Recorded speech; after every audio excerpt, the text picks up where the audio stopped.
এই যে দেখতেছেন এই আইসক্রিমটা, এটা কিন্তু শুধু একটা আইসক্রিম না, এটা হচ্ছে ছোট্টবেলার ইমোশন।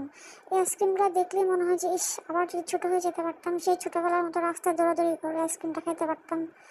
কই গেল সেই দিনগুলা? যাই হোক, আফসোস করে তার লাভ নাই। এই রাস্তায় এই আইসক্রিমগুলো দেখলে আমার আসলে খুব বেশি খাইতে ইচ্ছা করে। ছোটবেলায় আইসক্রিমটা আমার অনেক পছন্দ ছিল, আর তখন খাইতে অনেক বেশি মজাও লাগতো। যদিও তখন অত কালারফুল ছিল না, একটা কালারই ছিল, তখন 1 টাকা 2 টাকা এরকম করেই খাইতাম। আবার ঘরের মধ্যে যে ভাঙাচোরা থাকতো, ভাঙাচোরা দিয়েও খাইতাম। তো ভোট দিয়ে বের হওয়ার পর ওনাকে দেখলাম, চোখের সামনে যেহেতু পড়েই গেছে, এখন আইসক্রিম তো খাওয়াই লাগবে না, খেলে তো আমার কোনোভাবে শান্তি লাগবে না। একটা কালার ছাড়া নিয়েছিলাম, আর একটা হচ্ছে কালার সহ, মানে পিঙ্ক কালারটা নিয়েছিলাম।